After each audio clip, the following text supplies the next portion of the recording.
Song I made up years ago. I just thought of it. It was like something like this.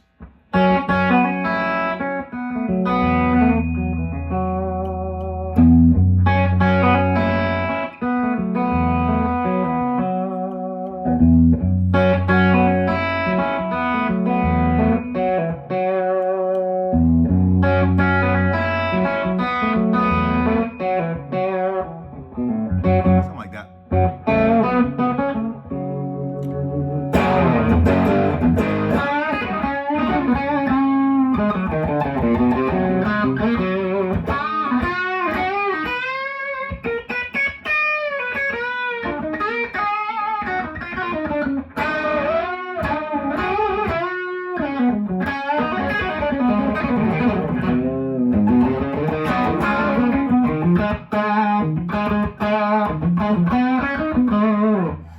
A flat. You know, I was thinking about capos the other day. Oh, hey guys.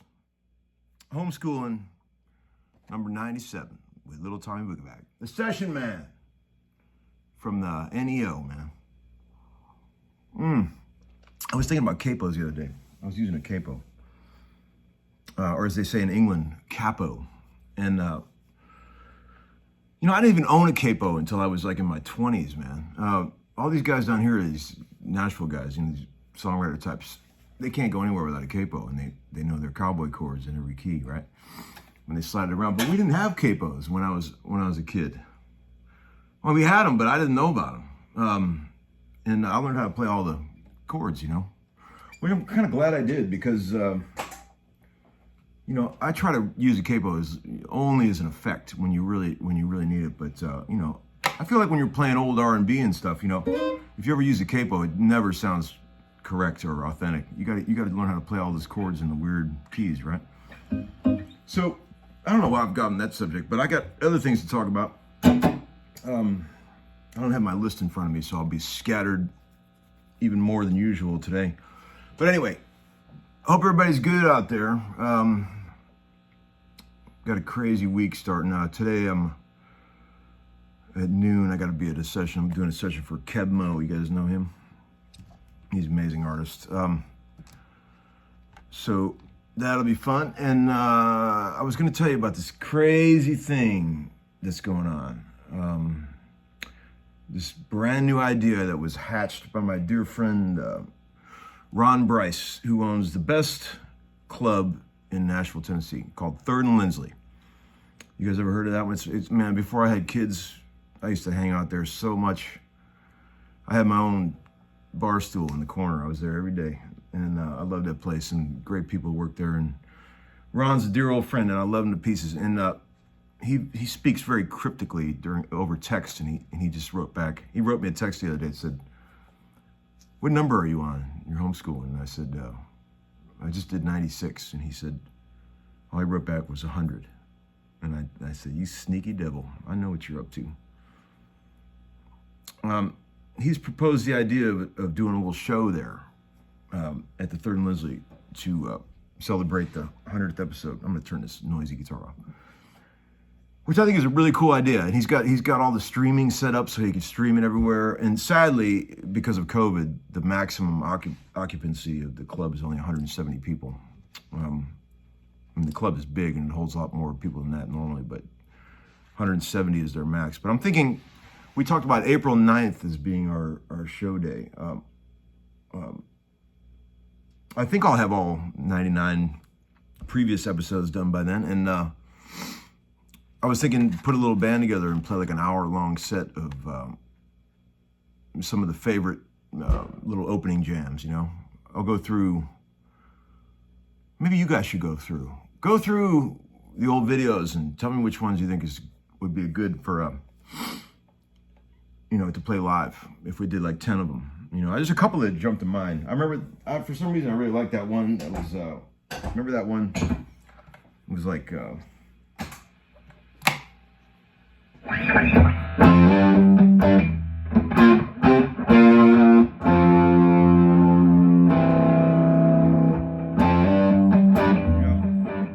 that one? Something like that, or maybe the bird, those two Firebird songs, you know? Whatever. What else you guys like? What do you want to hear at the show? And we'll make a big deal out of it. You know, maybe we'll come up with some merch or something for that. And but it'll be fun. April 9th is a tentative date, and you know, it could all blow up, but I don't think it's gonna. I think I'll put together a little, you know, 3-piece band behind me, and we can play a few songs for you. That'll be fun. What else was I gonna tell you? Oh, did you see on a guy? Somebody sent me a picture on the Facebook page of a guy. I haven't got him yet because they were shipped to the other address, but the guy made Homeskoolin beer. His name is Tim, and he made Tim Samoff. He made, I haven't seen it yet, but I'm going to taste it real soon. I'm going to get it in a couple days. He made these crazy bottles of beer, tried to copy Rolling Rock, but it says Homeskoolin on the label and everything. It's awesome. So thanks for that, dude. There's pictures of it on the Tom Bukovac Facebook thing. And what else? Here's my old Duesenberg Blackbird guitar that I've had for years. Pretty cool guitar. Love this thing. Great playing, great sounding. Let's see. I had a couple things I wanted to tell you, a couple other things. I had this funny thing happen when I was with my dear friend Greg Voros, who's the head of the repair department at Grooms. Amazing guitar repair guy. You've heard me mention him before. He's incredible. Amazing. And I remember being in there a couple months ago, and I said to him, "Hey man, you know,"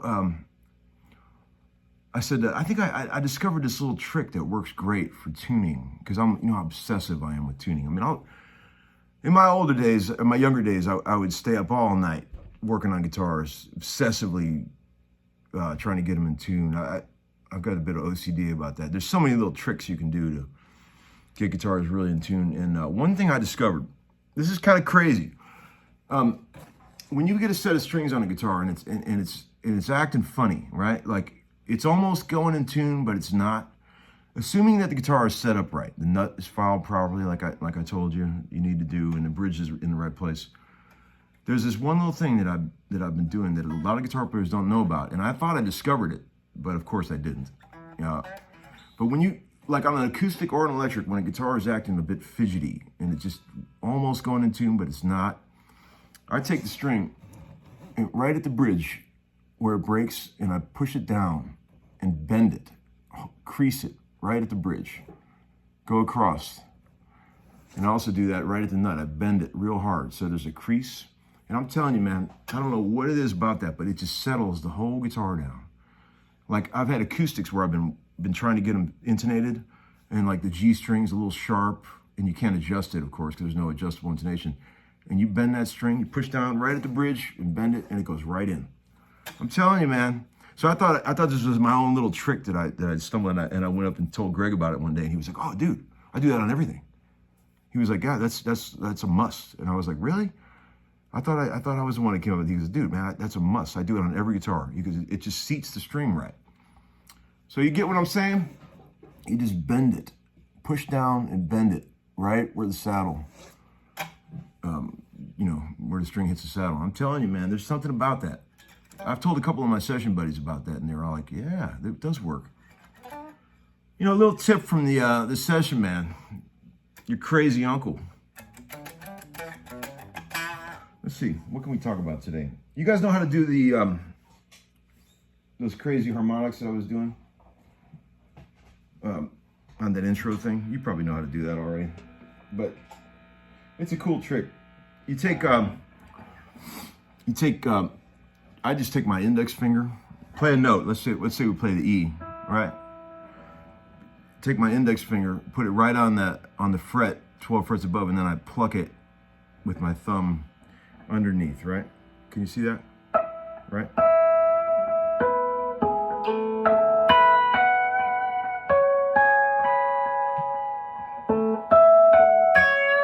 You got to make sure that everything you play is exactly 12 frets above, right? It works great.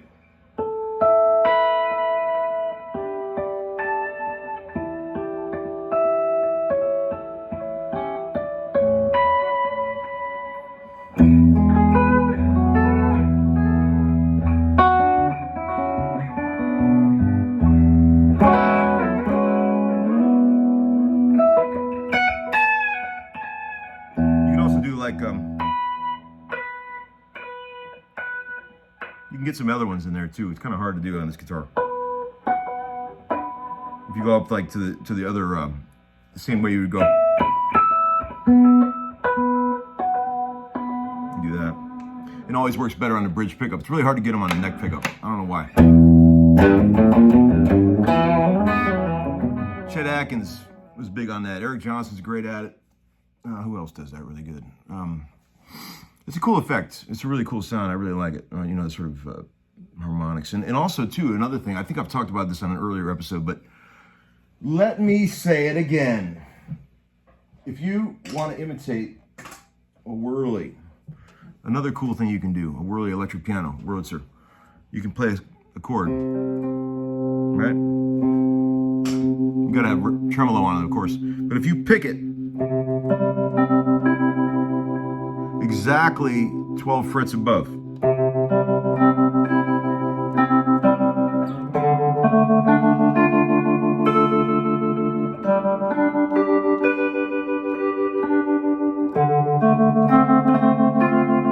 Sounds exactly like a whirly. It's crazy. Isn't